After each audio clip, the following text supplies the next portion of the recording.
wonderful food. I like the reggae music. I didn't connect, right? So communication, 50% is connecting.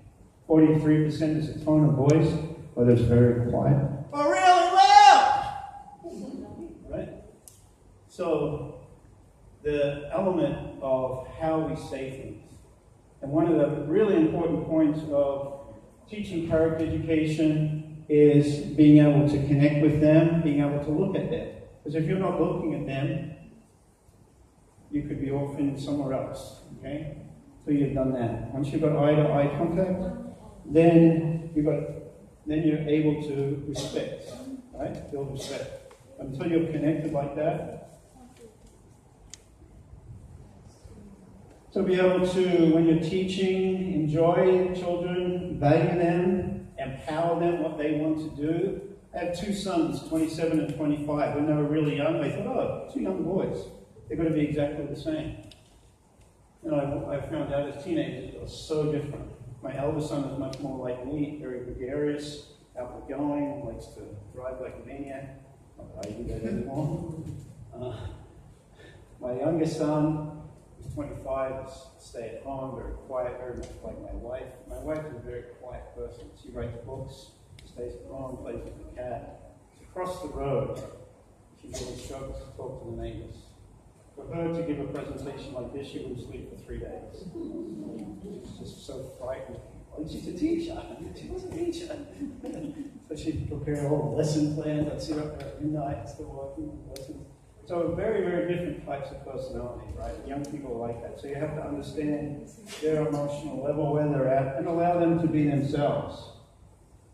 Now, emotional intelligence, and this is really important, how we develop emotional intelligence is the most successful, and character education is under that genre of social emotional learning.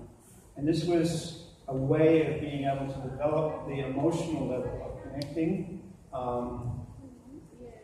in school, in work, in relationships, and it's far beyond the cognitive level. Even now, many of the companies in America and Australia, when they hire someone, they do an IQ test and an EQ test. Why? What do you think, Peg? You're right. EQ, emotional intelligence. How emotionally developed they are, so that they'll be able to communicate without causing conflict. Right. Yes, so that they can communicate well. Because no matter what you do, you have to be able to communicate well with others. So even people on Wall Street, when they're hiring people, they don't only look for really, really smart kids, they look for kids who also have worked in service programs, international, like it here, but also have good communication skills. So emotional intelligence is as much and more important. One of the major ones is the collaborative for academic, social and emotional learning. It's CASO. I'll get the website for that for you in a bit. Compassionate teaching and parenting elements. You have to be able to understand your own emotions.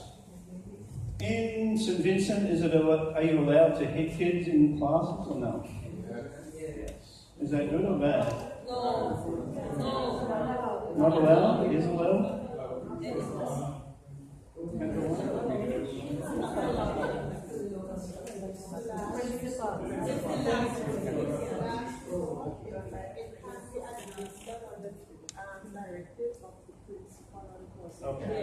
Okay, but the teachers cannot. All right. How many of you agree with? You agree with hitting or not hitting? They should be hit. How many say they should be allowed to be hit? How many say they shouldn't be allowed to be hit? Okay. So you want to give them a good beating? This is a huge debate. In every teacher training I ever do, it's a huge debate. In Asia, they just beat the kids. But the problem has developed is that in America, people have hit kids, especially in the urban areas. And the big problem is teachers do it when they're not under control themselves. So if you ever do hit a child, not that I'm advocating for it, I think it's better not to. I think a timeout is more appropriate than hitting a child.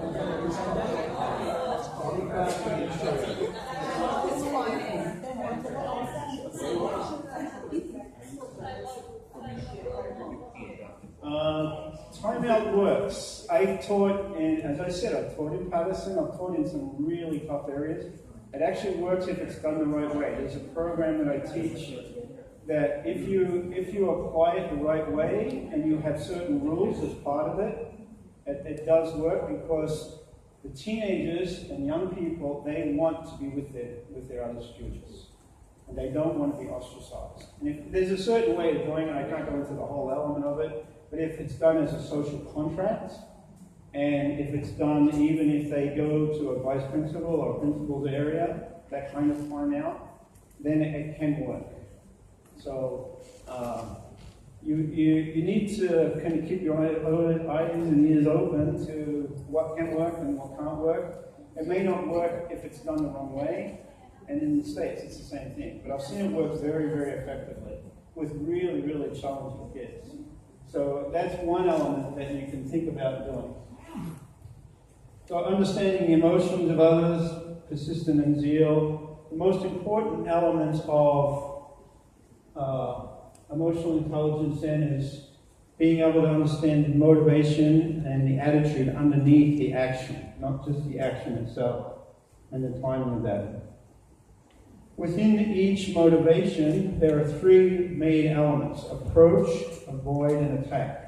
And it's as important for you to understand your motivational level as the teenager's motivational level. It's as important, because they're going to connect with what your motivation is. Approach motivation, and this is where we're trying to get towards as teachers, as parents, is interest, enjoyment, trust, love, and security, where we appreciate them more, find out more, learn more, understand more. Approach behaviors are focused on protecting, encouraging, cooperating, pleasing, delighting, influencing, guiding, asserting, and set limits. And this is where the timeouts actually are effective, because it's a limit that can be set, that's consistent, in my opinion. The avoidance motivations are not very good. Anger, disgust, guilt, shame, and fear. That's what we want to get beyond, because if we're portraying that, that's what you're going to get back. So we need to get away from them, or get them away from them.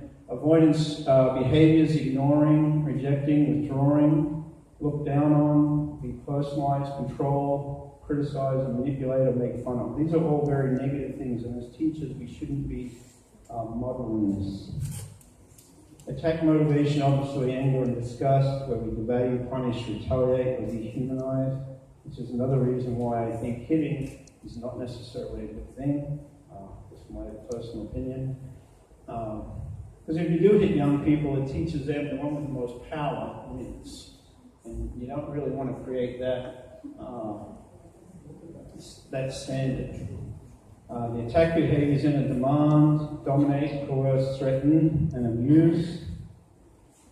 What we want to do with young children then, with toddlers, is shift interest, don't stop it or fear it, give limited choices, be sure that they're heard, and instruct multiple sensory modalities. 5 to 7, we want to try and for them to connect with their good heart by keep on encouraging positive thoughts. You're good, you did this. If they do something wrong, explain to them what they did wrong, but then explain to them, you have a good heart, you're a good child, and encourage that whole positive attitude towards them. That's where at that age, you can especially get to the core value. 13 to 18, helping children change their motivation. Focusing more on responsibility and power. Teenagers are very much into power game, so we have to be able to understand when they're trying to dominate. Help them be in touch with their core hurts, because core hurts leads to anger. And things that have happened maybe 10 years ago, they may be reacting to you as a teacher, as a counselor, or what's happened at home or at a much younger age. So you have to get down to that level of core hurt. And within this, it goes a lot into how you can do certain types of meditation to focus on different elements of that. And I'll talk about that in a little bit. Discipline must be implemented with positive motivation to protect, nurture, encourage, influence, guide, set limits, or cooperate. So even if a principal is hitting a young child, then at least it's done with a certain amount of limits and clear understanding.